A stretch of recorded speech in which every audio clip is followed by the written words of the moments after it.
The sound of the slap echoed through the crowded mall, followed by my 7-year-old daughter Emma's heartbreaking cry. I stood frozen, watching my child clutch her reddened cheek while my sister-in-law, Victoria, towered over her, a designer bag clutched protectively to her chest. "How dare you touch my Gucci with your filthy hands?" Victoria snarled, her perfectly manicured fingers still raised. "Poor kids shouldn't touch expensive things. My name is Diana, and I never thought I'd witness my sister-in-law assault my child in broad daylight." But there we were, standing in the middle of Maxwell Mall's luxury wing, with shocked shoppers gathering around us. Emma ran to me, burying her tear-stained face against my legs. "Mommy, I just wanted to look at the butterflies," she whimpered, referring to the delicate embroidery on Victoria's bag. My heart shattered as I held her close, feeling her small body shake with sobs. Victoria adjusted her silk blouse, looking down at us with the same contempt she'd shown since I married her brother James 5 years ago. Well, now she's learned her lesson of touching things that don't belong to her class. The way she said class made my blood boil. Ever since James's accident last year left me a widow raising Emma alone, Victoria had made it her mission to remind us that we no longer belonged in their wealthy social circle. But this hitting my child was beyond anything I could have imagined. "She's 7 years old, Victoria," I said, my voice trembling with rage. "She's your niece." Victoria rolled her eyes, checking her reflection in a store window. "Step-niece," she corrected, "and clearly one who needs to learn some manners." "Really, Diana, this is what happens when children aren't raised properly." A small crowd had gathered, some people filming with their phones. Victoria seemed to notice them for the first time, her expression shifting from disdain to concern. "Oh, don't make a scene," she hissed. "This is exactly why I told James you weren't right for this family. No class, no breeding." I felt Emma flinch at her words, and something inside me snapped. Looking around, I spotted the security cameras mounted in the corners of the luxury wing. I had worked at this mall during college. I knew their surveillance system was top-notch. "You're right, Victoria," I said calmly, surprising both her and myself. "Let's not make a scene. But you should know those security cameras caught everything, and I will be requesting the footage." The color drained from her face. "You wouldn't dare. Do you know who I am in this community? Who my husband is?" I stroked Emma's hair, feeling her trembling subside slightly. "Yes, I know exactly who you are. You're someone who just assaulted a child on camera because she admired your handbag." Victoria's perfectly lined lips twisted into a snarl. "You ungrateful little. After everything our family has done for you. Living in that house my brother left you, surviving off his insurance money." "My house," I corrected her. "My husband's insurance, which he paid for to protect us. And now I'm going to protect our daughter from you." "Our daughter."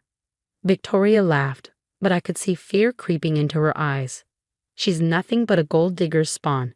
When I'm done, you'll both be out on the street where you belong." She turned on her designer heels and stormed off, leaving a wake of whispers and foam cameras in her path. I knelt down to Emma's level, gently touching her reddened cheek. "I'm sorry, baby," I whispered, fighting back tears. "I'm so sorry she hurt you."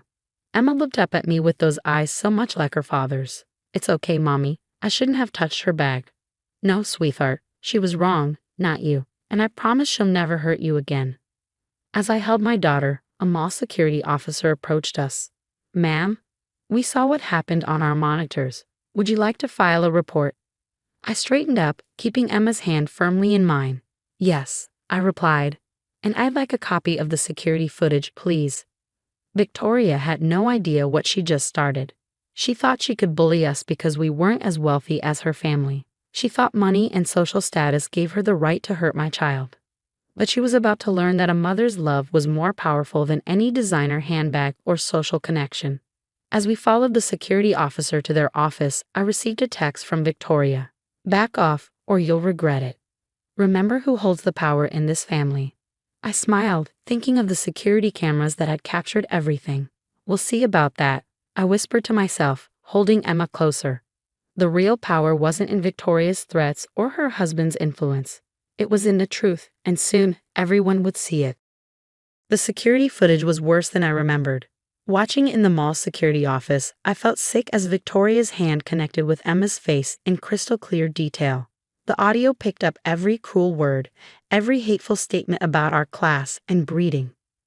We can have copies ready for you within an hour, Officer Martinez said, his expression grim. Will you be pressing charges? Before I could answer, my phone exploded with messages. Victoria had been busy. My in-laws' family group chat was on fire. Diana is trying to destroy our family's reputation. She provoked Victoria by letting her unruly child misbehave. This is exactly why James should have listened to us about marrying beneath him. Then came the private message from my father-in-law. Drop this now, Diana.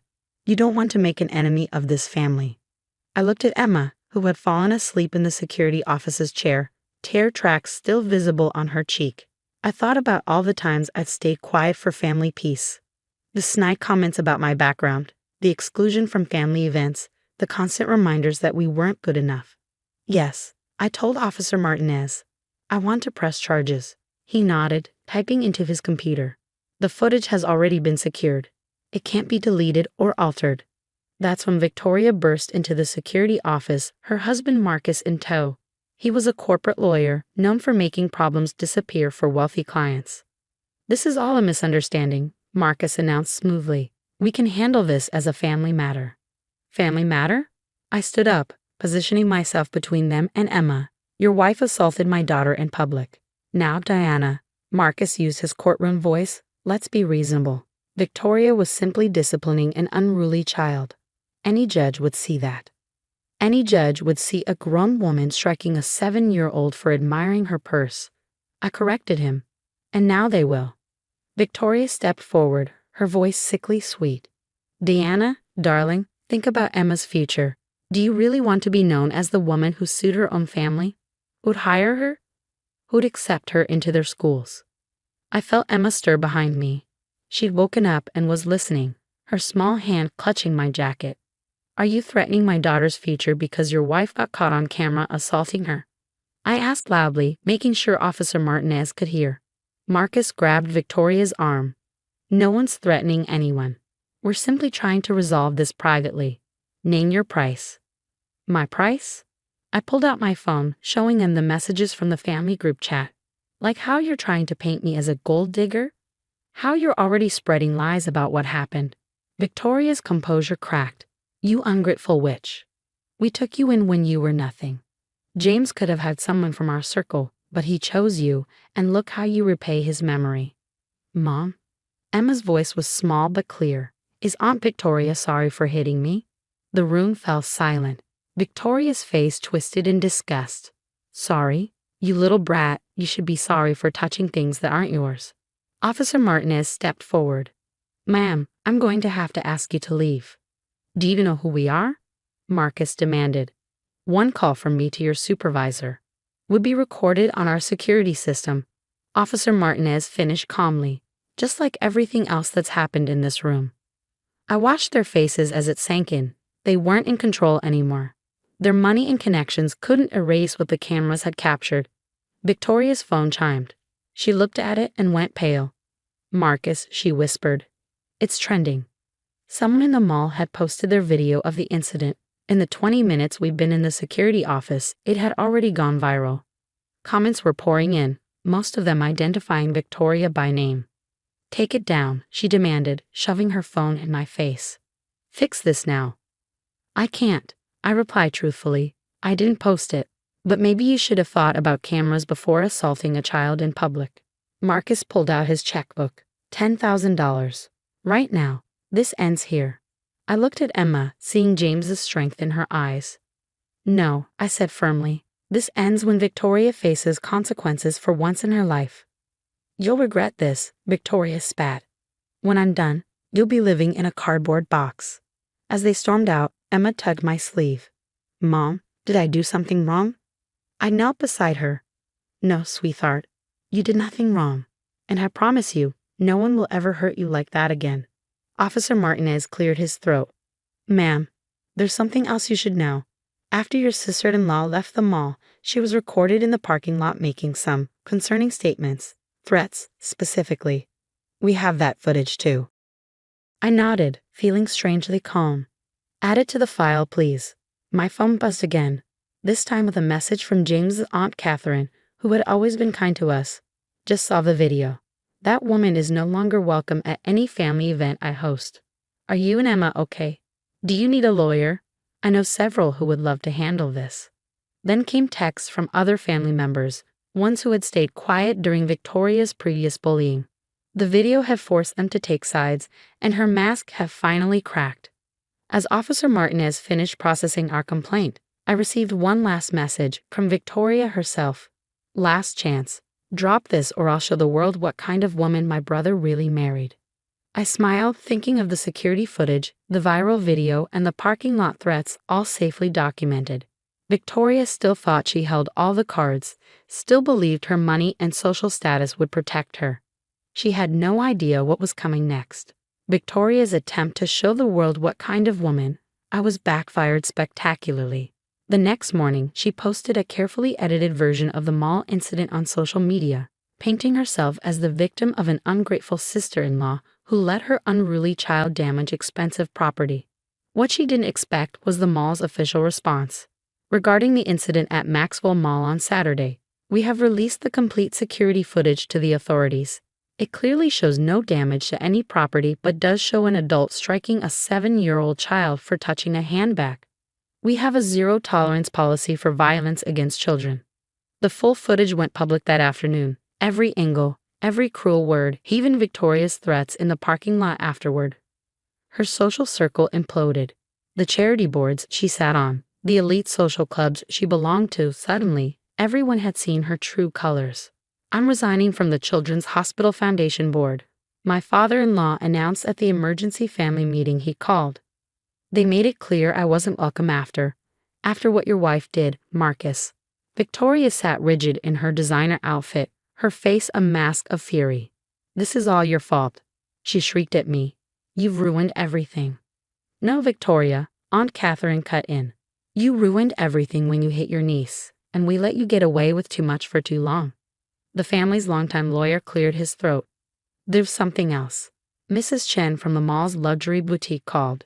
She has footage of several incidents involving Victoria and store merchandise disappearing. She was waiting to report it, but after seeing the video, Victoria's face went white. Marcus stood up, his lawyer mask finally cracking. You told me those bags were gifts from friends. I watched their perfect world crumble, feeling no satisfaction, only relief that Emma would never be hurt by them again. Diana, my father-in-law said quietly, what do you want from us? Name it. I thought about James, about how he'd always tried to shield me from his family's cruelty, about how he'd made me promise to stay strong if anything happened to him. I want 3 things, I said firmly. First, Victoria gets help, real help for her issues. Second, she writes Emma a genuine apology. And third, I pulled out some papers. I want you all to sign this. What is it? Marcus asked suspiciously. A legally binding agreement to never contact us again unless we initiate it. Emma deserves to grow up without fear of her aunt's next outburst. Victoria lunged for the papers, but Marcus grabbed her arm. Enough, he snapped. You've done enough damage. Looking at his wife with new eyes, he picked up a pen. I'll sign. And Victoria will too, or she can find herself a new lawyer husband. One by one, they signed. Victoria's signature was last, her hand shaking with rage. You think this makes you better than me? She spat. You're still nothing but a... Choose your next words carefully, Aunt Catherine interrupted. The world has seen enough of your true nature. Later that evening, as Emma and I ate ice cream on our front porch, she asked me a question that broke my heart. Mom, are we really never going to see them again? I pulled her close. Not unless we want to, sweetheart, and that's okay. Family isn't about who you're related to. It's about who loves you and treats you with kindness. She nodded, then smiled. Like Ms. Martinez's daughter at school, she invited me to her birthday party next week. Exactly like that. My phone buzzed with a news alert. Local socialite steps down from multiple charity boards following viral assault video. Below it was a message from Marcus. The divorce papers are being filed tomorrow. I'm sorry for everything. I deleted both without responding. Victoria's world of designer bags and social status had crumbled, but ours was just beginning to bloom. Emma was healing, making real friends who liked her for who she was, not for her family name. A week later, a package arrived from Aunt Catherine. Inside was a beautiful butterfly embroidered purse, perfectly sized for a 7-year-old girl. The note read, "For Emma, because every little girl deserves to touch beautiful things. Love, your real family." Emma's face lit up as she traced the butterflies with her finger. No fear, no hesitation, just joy. And that, in the end, was worth more than all of Victoria's designer bags combined.